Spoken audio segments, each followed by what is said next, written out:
be with you. And also with you. A reading from the Holy Gospel according to John. Glory to you, O Lord. Jesus said to his disciples, "As the Father has loved me, so I have loved you.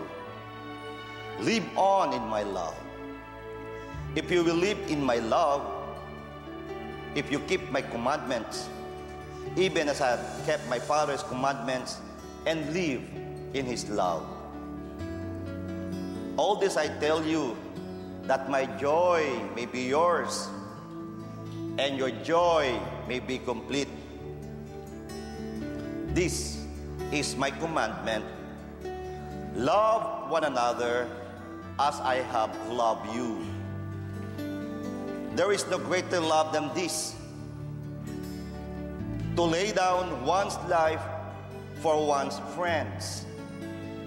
You are my friends if you do what I command you.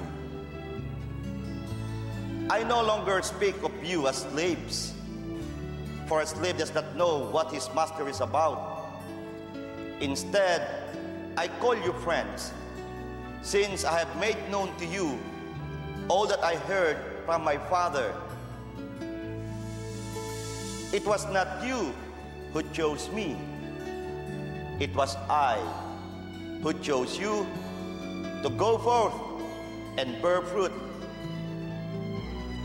Your fruit must endure, so that all you ask the Father in my name, he will give you. The command I give you is this, that you love one another."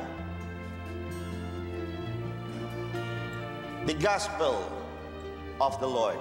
Praise to you, Lord Jesus Christ. Please be seated. Sino po ang nakakatanda ng ating Gospel last Sunday? Palilibrihin ko ng 12 longganisang lokban. Natandaan niyo yung Gospel ng isang linggo? It talks about the vine and the branches. Alam po niyo, hindi niyo na itatanong, ito ko yung pinakang una kong na-memorize.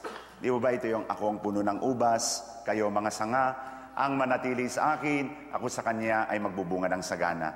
Pero dahil bata pa ho ako noon, ito po ang aking translation. Ako ang puno ng ubat, kayo mga tanga, ang manatili takin, takutakan niya, magbubunga ng tagana. It talks about how to be productive in our life. Kung kayo po itatanong ko, sino po sa inyong gustong yumaman? Taas ang kamay. Ba, maraming sinungaling dito. Sino ho ang gustong dumami ang pera? Yumaman. Taas ang kamay ng mataas. Ayan. Well, the gospel today talks about that. How to be victorious, how to be productive in life, is to get connection with the Lord. Amen? Kapag tayo po'y nakaangkla, nakakapit sa Panginoon, sapagkat sabi niya, if you remain in me, I will remain also in you. And I will love you, and the Father will dwell in you. Kaya ngayon po ito pong ating banal na ebanghelyo is part and parcel of the last discourse of the Lord. Kasama po ng huling habili ng Panginoon. And this is the continuation. How do we remain connected with the Lord? The answer is to remain in love. Amen? Sino po sa inyong in love ngayon? Sa inyo yata lagablab na. Pero if we remain in love, ang sabi ng Panginoon, napaka-practical yung binanggit ng Panginoon.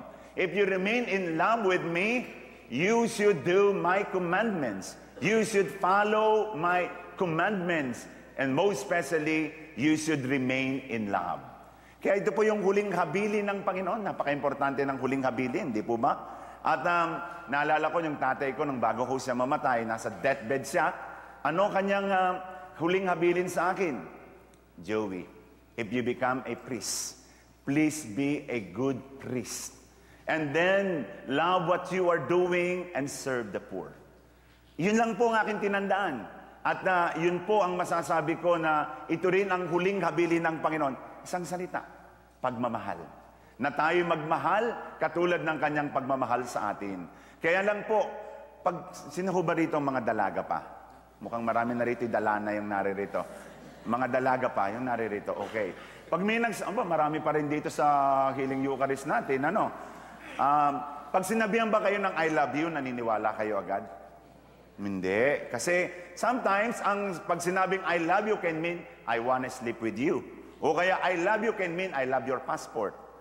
O kaya, when I say I love you, I love your visa. I love your investment. I love your bank book. O kaya naman, I love you because you are handsome and sexy. Pero kung hindi ka na sexy, at ikaw ay siksik, liglig, puro bilbil na. Well, it's very difficult. Kaya, practical yung sinasabi ng Panginoon. Kung mahal mo ako, mananatili ka sa aking mga utos. Kung mahal mo ako, susunod ka sa aking pag-ibig. Kaya nga po, mahirap po yun. Dahil pag sinabi po ng tao, kung talagang mahal mo ako, abay susunod ka sa akin. Kaya naiiba na, dati ang team song ay, ikaw lamang ang aking iibigin, magpakailanman. Ay, naiba na. Eto na, pasumpa-sumpa ka pa. Ang sabi mo, Ayun, nagbago. Sapagkat hindi na natili sa kanyang salita. Very, very practical ang ating Panginoong Diyos. Kaya nga po, ito po yung senaryo. Aalis na po ang Panginoon. Kaya sinabi niya, ito ang huling habilin ko sa inyo. At sabi ng isa, Lord, paano kung wala ka na? Paano ba ang mag-isa? Sabi, sino po magpaparami ng tinapay? Sino po magpapagaling ng marami may mga karamdaman? Sabi ng Panginoon, huwag kayong mag-alala. Because I will be there for you. Mananatili ako sa inyong piling. Kaya sabi ng isa, Lord, lonely, I'm Mr. Lonely, I have nobody. At sabi ng Panginoon, don't worry, because we are friends, together through thick and thin, whether you lose or win. Mananatili ako sa inyong piling. At naroon ang bonus ng banal na Espiritu. The disciples has to experience the presence of the Lord no longer as a physical presence, but a different presence that is more spiritual, sabagat ipapadala niya ang kanyang banal na Espiritu. Alam po niyo, nung bata ako, pag umaalis po yung mami at daddy ko papuntang Amerika,